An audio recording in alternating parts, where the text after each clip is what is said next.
First of all, maybe we should start with the numbers. 20% of Gaziantep population is based on Syrian migrants. This is the legal numbers. If you're a Syrian refugee, you know this place, Gaziantep. It's located about 100 kilometers from Aleppo. Since the war started, more than 3.6 million Syrians flee to Turkey. Gaziantep is at the front line of this migration.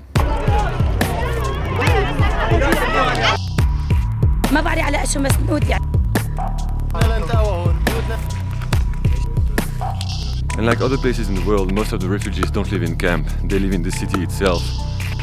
And today, 20% of the population is Syrian.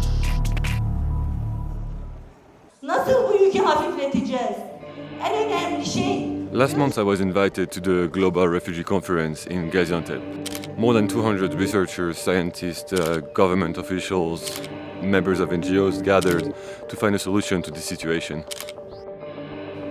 During the conference, one word that kept remaining was guests. The rector of Gaziantep University said that Syrians are not refugees, they are our brothers, and that's how we see them. But the situation has changed. Going back is not an option anymore, so refugees are staying. Until today, the whole system to receive refugees in Turkey was based on a temporary approach, which means temporary education, temporary policies, and this was a big problem because it kept Syrians segregated from the Turkish population. It is now time to change. It is time for integration.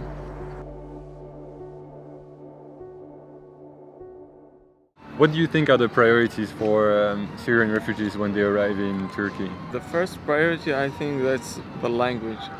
You can't contact with your Turkish friends or who is working with you in the same place without you're gonna be like someone who can't say that I want to go to drink water. You are useless. The first step for the integration is to learn the language. Even if Turkish and Syrians are neighbors, most of the Syrians don't know Turkish, and it's a real barrier for the integration. If you don't have the language, you cannot communicate with the people. You cannot explain your perspective about life or anything. They needed to get a job, to go to the migration service, to go to the hospital. After I've learned the Turkish language, I integrated more, let's say, well. Some community centers in the city, as well as the Gaziantep University, are offering free Turkish lessons to refugees. The language was a changing point. I am on my way to the Chamber of Commerce. What refugee needs when they arrive in Turkey is access to basic needs, health, education, food and employment. They don't have work permit, at least at the beginning, but they still need money to survive, and some of them didn't even finish their studies. I was a student in Syria for about 12 years. Then I left my education in Syria and I didn't complete it. When I arrived, I was with no money. As a father, I have to do anything to bring food on the table for my kids. The consequence of that is many informal jobs, often underpaid, in worse conditions, and without any security. So I had a lot of different jobs, but it's all was illegal, unfortunately. It was an informal job. Till now, it's an informal job. Yes, please. In addition to that, they have to pass through Syrian networks to find a job or find an apartment. And this creates a real social segregation between the population.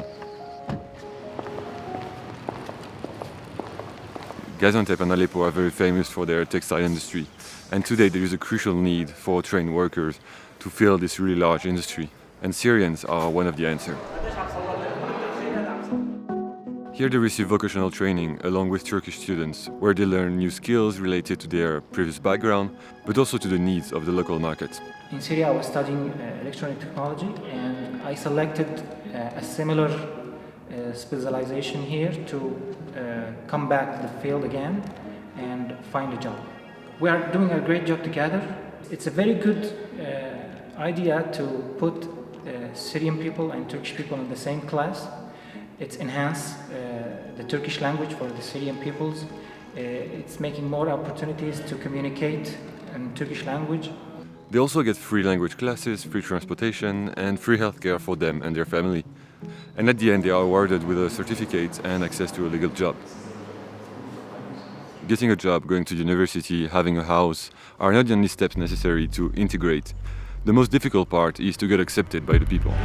The rapid rising numbers of Syrians in Turkey is starting to create tensions, and hate speeches are increasing. Here, the problem is communication. There is a real lack of communication between Turkish and Syrians because of the cultural differences, because of the language, but also because of their work and the areas they live in the city. My Turkish friends, they're only inside the campus of the university, not outside. Turkish have many misconceptions about Syrians. They think that they get many help from the government, they think that they are stealing their jobs.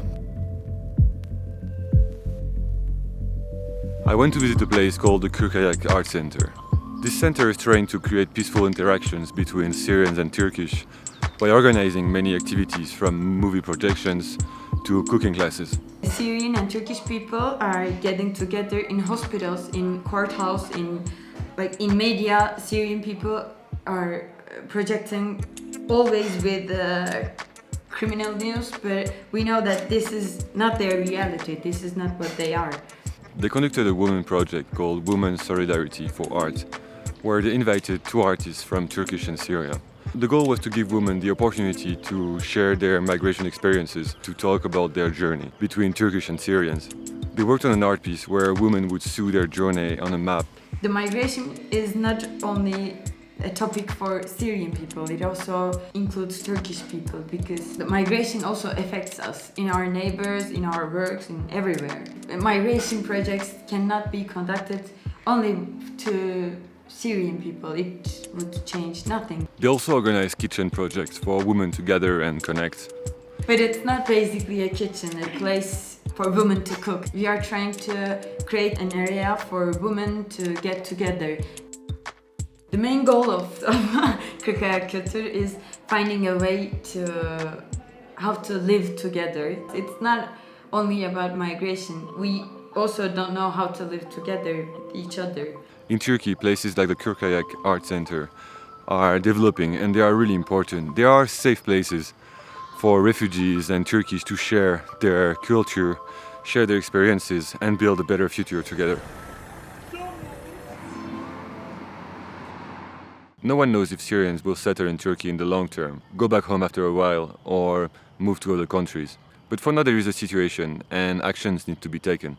What is really needed in Turkey and other countries is leadership from the government that promotes refugees integration. There is a real lack of legal framework around refugees, which makes every process of getting paper, getting help in general, getting work permits, getting health insurance very slow and complicated. The refugees need to be provided with basic needs such as food, education, housing, health.